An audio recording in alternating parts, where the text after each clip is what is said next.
décembre 2015, la Martinique va connaître une nouvelle phase de son histoire avec la création de la collectivité territoriale de Martinique qui va se substituer au département et à la région. C'est une réforme importante dont il convient de ne pas sous-estimer la portée parce que non seulement elle va modifier le cadre institutionnel, mais elle aura en outre des conséquences importantes sur le fonctionnement du paysage politique, sur la conception et la mise en œuvre des politiques publiques territoriales.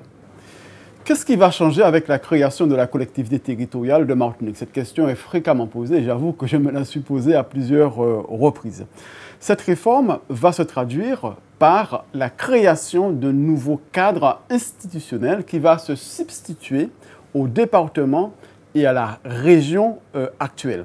Et ce nouveau cadre sera structuré, bien évidemment, de manière différente par rapport à ce que nous connaissons.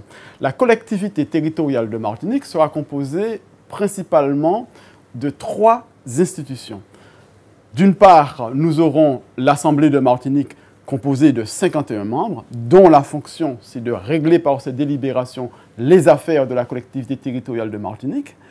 À côté de cette Assemblée de Martinique, et c'est une nouveauté pour nous, nous aurons un conseil exécutif distinct de l'Assemblée, puisqu'il y a une incompatibilité entre la qualité de membre de l'Assemblée de Martinique et celle de membre du conseil exécutif. Et puis d'autre part, nous aurons un conseil économique, social, environnemental, qui est l'organe d'assistance de l'Assemblée de Martinique.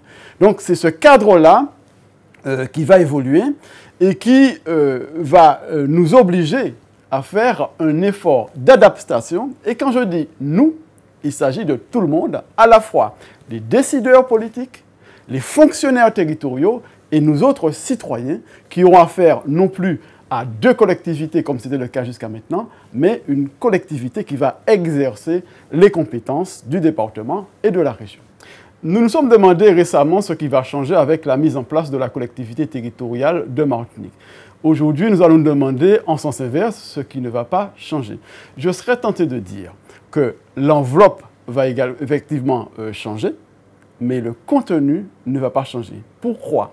Tout simplement parce que la collectivité territoriale de Martinique sera soumise au même régime législatif que le département ou la région qui vont disparaître. Ça veut dire quoi?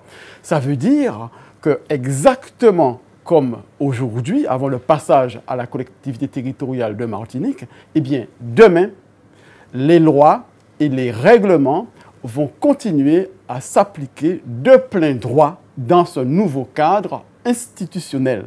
Et je crois que cette réforme ne fait que reprendre ce qui avait été souhaité par les Martiniquais lorsqu'ils ont été consultés le 24 janvier 2010, puisque très clairement, ils ont souhaité la mise en place d'une collectivité territoriale unique, aujourd'hui appelée collectivité territoriale de Martinique, régie par l'article 73 de la Constitution et donc par l'application de plein droit des lois et règlements. Que va-t-il se passer le 11 ou le 18 décembre 2015? À regarder de plus près, ça correspond à 2 vendredis.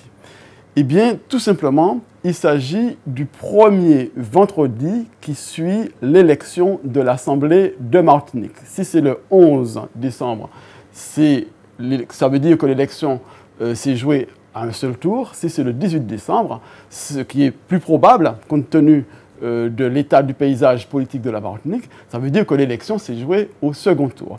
Eh bien, le vendredi 18 décembre, si nous prenons cela comme hypothèse, il va se passer 3 choses. La première chose, le premier acte, si j'ose dire, c'est que l'Assemblée de Martinique, probablement sur convocation du préfet, va se réunir et va élire son président ainsi que les 4 vice-présidents. Le président sera désigné au scrutin uninominal majoritaire, à la majorité absolue au premier tour et à la majorité relative au 3e tour. Quant aux vice-présidents, les 4 vice-présidents, ils seront élus sur la base d'un scrutin de liste dans le respect du principe de la parité et à la proportionnelle, ce qui veut dire que l'opposition il sera représenté. Ça sera la fin du premier acte. Le deuxième acte, c'est l'élection des conseillers exécutifs, donc du conseil exécutif qui est composé de 9 membres, un président et 8 membres. Cette élection va se faire sur la base d'un scrutin de liste bloqué, et la liste qui obtient la majorité absolue au premier tour ou la majorité relative au troisième tour obtient les 9 sièges, et la personne qui a conduit cette liste devient présidente ou président du conseil exécutif. Ça, c'est la fin du deuxième acte. Tout de suite après, le troisième acte va être enclenché, et il va consister à lire devant les conseillers exécutifs nouvellement élus et les membres de l'Assemblée de Martinique, les conseillers à l'Assemblée de Martinique, la charte de l'élu local. Et chaque élu se verra remettre également un document écrit sur les conditions d'exercice de son mandat. Nous sommes là au bout du troisième acte. Il faudra probablement procéder à une suspension ou à une levée de séance, puisque l'Assemblée de Martinique ne comportera plus que 42 membres, puisque 9 auront été désignés pour siéger au conseil exécutif, et il faudra revenir après avoir complété cette assemblée. Que vont devenir les agents du Conseil général et du Conseil régional avec la création de la collectivité territoriale de Martinique? Nous abordons là une question très sensible qui a donné lieu d'ailleurs à des échanges et à quelques tensions. La loi prévoit en la matière que les agents du Conseil général et du Conseil régional sont transférés à la collectivité territoriale de Martinique, quel que soit leur statut, qu'ils soient titulaires ou non titulaires, et quelle que soit leur position, qu'ils soient en activité ou pas, au moment où s'opère le basculement. Je précise qu'il s'agit d'environ 4080 agents, ce qui représente quand même un personnel relativement important. Ça, c'est le premier élément. Deuxième élément, c'est ce que prévoit la loi d'actualisation du droit des Outre-mer.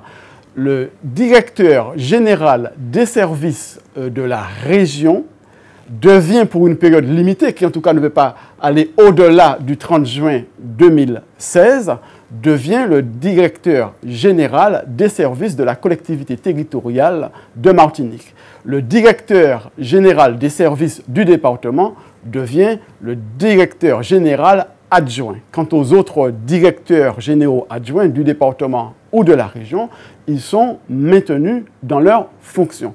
Ça, c'est une phase qui ne peut pas, encore une fois, aller au-delà du 30 juin 2016 et qui, à mon sens, devrait être la plus courte possible pour que la collectivité territoriale de Martinique soit mise sur les rails le plus rapidement possible, notamment en mettant en place le schéma d'organisation des services et de mutualisation de ces services.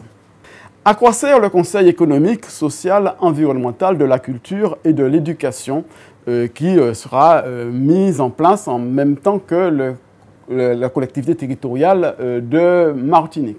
Vous observerez d'abord qu'il faut prendre son souffle pour prononcer le nom de cette nouvelle institution. La raison peut être simple. Ce conseil réalise la fusion entre le Conseil économique, social, environnemental, régional, d'un côté, et puis de l'autre, le Conseil de la culture, de l'éducation et de l'environnement. Il s'agit d'un conseil consultatif qui a une mission d'assistance et qui est placé auprès de l'Assemblée de Martinique. Quand je dis conseil consultatif, ça veut dire que l'Assemblée de Martinique ou le président du conseil exécutif ont l'obligation de saisir ce conseil pour qu'il émette un avis sur un certain nombre de dossiers qui seront examinés par l'Assemblée de Martinique. Il s'agit notamment du budget, du compte administratif de la collectivité territoriale de Martinique, etc., auquel il faut ajouter bien évidemment les outils de planification. La saisine est obligatoire, l'avis reste consultatif, c'est-à-dire qu'il ne lie pas l'autorité qui a saisi. Il n'est pas obligé de tenir compte de ce que propose l'avis. Ça, c'est la première dimension du travail réalisé par ce conseil. Et puis ce conseil a également la possibilité de s'autosaisir d'un certain nombre de questions qui entrent dans son champ de compétences pour, par exemple, faire des propositions au président de l'Assemblée de Martinique ou encore au président du conseil exécutif. Alors, pour le moment, les textes ne sont pas disponibles puisque la composition, le fonctionnement et l'installation de ce conseil doivent faire l'objet de 2 décrets, un décret en Conseil d'État et un décret simple signé par le Premier ministre.